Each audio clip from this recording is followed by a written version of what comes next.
తరచుగా మేము ఓపీలో కూర్చొని న్యూరాలజిస్ట్గా వినే మాట నొప్పి. ఆ నొప్పి అనేది తల దగ్గర నుంచి మొదలుపెట్టి కాళ్ళల్లోని చిన్న చిన్న నరాల దాకా ఎక్కడైనా రావచ్చు.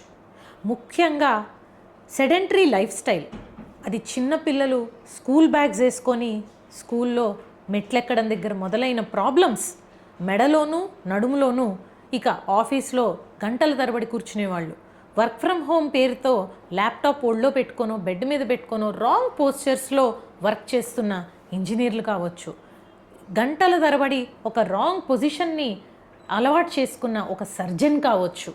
ఇలా ఎవరికైనా కూడా మనకి డే మొత్తంలోనూ స్పైన్ అనేది స్ట్రెయిట్గా ఉండకుండా కొన్ని రాంగ్ పోస్చర్స్ని అలవరుచుకున్న ప్రతి ఒక్కరూ కూడా స్పైన్ ప్రాబ్లమ్స్ తోటి సఫర్ అవ్వడం అనేది తరచుగా చూస్తున్నాం.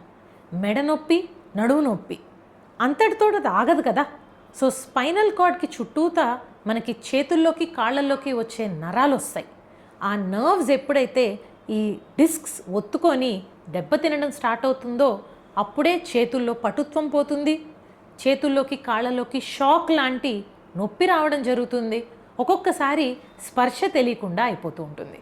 ఇది నరాల బలహీనతకే కాదు, ఒక్కొక్కసారి పక్షవాతం లాంటి సిమ్టమ్స్ తోటి పేషెంట్ నడవలేని పరిస్థితి, తన పని తను చేసుకోలేని పరిస్థితి కూడా వెళ్ళిపోయే అవకాశం ఉంది. కనుక ఈ బ్యాక్ పెయిన్, నెక్ పెయిన్ అనేవి మనం నెగ్లెక్ట్ చేయకుండా వీలైనంత త్వరగా దానికి కరెక్టింగ్ పోస్చర్స్ ఎట్లా అలవాటు చేసుకోవాలి, దాన్ని స్ట్రెంగ్థెన్ చేసుకోవడానికి ఫుడ్ హ్యాబిట్స్ మార్చుకొని calcium, vitamin D rich foods తీసుకుంటూ ఎక్సర్సైజెస్ అనేది చేస్తూ ఉండాలి. ఎలాంటి ఎక్సర్సైజెస్ అని అంటే బేసిక్గా మనకి ఇదివరకు పెద్దవాళ్ళందరూ చేసుకున్న యోగాలోని సూర్య నమస్కారాలు లాంటివి అయితే కనుక ఎటువంటి హామ్ లేకుండా రోజుకి 12 సార్లు నుంచి 24 సార్లు వరకు చేస్తే అన్ని విధాల health problems, especially neck and back pain లాంటివి కూడా మనకి దగ్గరలోకి రాకుండా ఉంటాయి.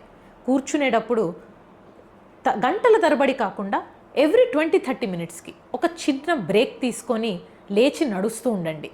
బ్యాక్, నెక్ అనేది స్ట్రెచ్ చేసుకుంటూ సరిపడా వాటర్ తాగుతూ ఉంటే ఈ డిస్క్స్ అనేవి కూడా త్వరగా డీహైడ్రేట్ అయి, డీజనరేట్ అయి మీ స్పైన్కి, నరాలకి ఇంత సమస్యలు తేకుండా ఉంటాయి.